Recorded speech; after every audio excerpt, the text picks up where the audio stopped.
கர்த்தருடைய பரிசுத்த நாமத்துக்கு மகிமை உண்டாவதாக. இந்த நாளிலுமாய் கர்த்தருடைய வார்த்தை நீதிமொழிகள் 23:18 நிச்சயமாகவே முடிவுண்டு, உன் நம்பிக்கை வீண் போகாது. நாம் எந்த ஒரு காரியத்துக்காக நாம் நம்பி கவலைப்பட்டு சோர்ந்து போயிருக்கிறோமோ, கர்த்தருடைய வார்த்தை சொல்கிறது, நிச்சயமாக ஒரு முடிவை தேவனால் தர முடியும்.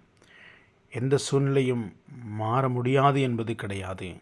எல்லாவற்றையும் தேவனால் மாற்ற முடியும். அதனால் தான் கர்த்தருடைய வார்த்தை சொல்கிறது, தேவனால் எல்லாம் கூடும் என்று சொல்லி. மனிதனால் ஒன்றும் செய்ய முடியாது, ஆனால் தேவனால் எல்லாம் கூடும்.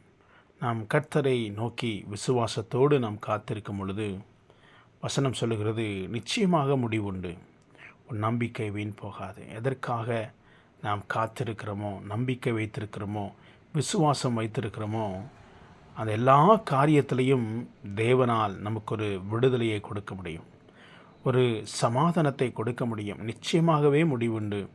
அப்படி என்று சொன்னால் நம்முடைய நம்பிக்கை வீண் போகாதபடிக்கு எதன்மேல் நாம் நம்பிக்கை வைத்திருக்கிறோம், எதிர்காலத்தை குறித்து, சூழ்நிலைகளை குறித்து, எதுனாலும் தேவனால் மாற்ற முடியும். விசுவாசத்தோடு நாம் காத்திருப்போம். தேவனே, என் வாழ்க்கையிலே இந்த காரியத்தை உங்களால் செய்து முடிக்க முடியும் ஆண்டவரே என்று நாம் விசுவாசத்தோடு காத்திருக்கும் பொழுது வார்த்தை சொல்கிறது, நிச்சயமாக முடிவுண்டு, உன் நம்பிக்கை வீண் போகாது. இதை வாசிக்கிற அருமையான கர்த்தருடைய பிள்ளைகளே, யாராயிருந்தாலும் இந்த வாசனத்தை கேட்கிறவர்களும் வாசிக்கிறவர்களும் மேலே நீங்கள் எந்த காரியத்துக்காக நம்பிக்கையோடு காத்திருக்கிறீர்களோ, கர்த்தருடைய வசனம் சொல்லுகிறது, நிச்சயமாக உங்களுக்கு ஒரு முடிவை தருவார். நிச்சயமாக உங்களுக்கு ஒரு சமாதானத்தை தருவார். சூழ்நிலைகளை ஆண்டவரால் மாற்ற முடியும்.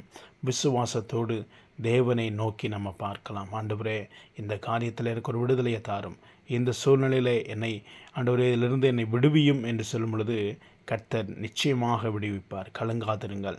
நீண்ட நாட்களாய் காத்திருக்கலாம், சூழ்நிலை மாறவில்லையே என்று நினைக்கலாம். ஆனால் கர்த்தருடைய வார்த்தை சொல்லுகிறது, மகனே, நிச்சயமாக முடிவுண்டு, உன் நம்பிக்கை வீண் போகாது. நம்முடைய நம்பிக்கை தேவன் மேல் இருக்கட்டும்.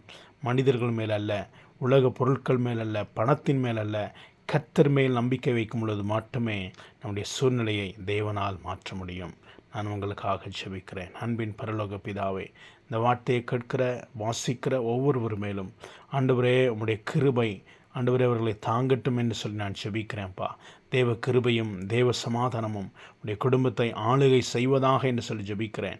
எதைக்காக காத்திருக்கிறார்களோ, எந்த சூழ்நிலைகளுக்காக ஆண்டவரே ஒரு சமாதானத்துக்காக ஒரு நம்பிக்கையோடு காத்திருக்கிறார்களோ, அந்த காரியத்தில் ஒரு பெரிய விடுதலை வரட்டும், அதிலே சமாதானம் வரட்டும் அப்பா.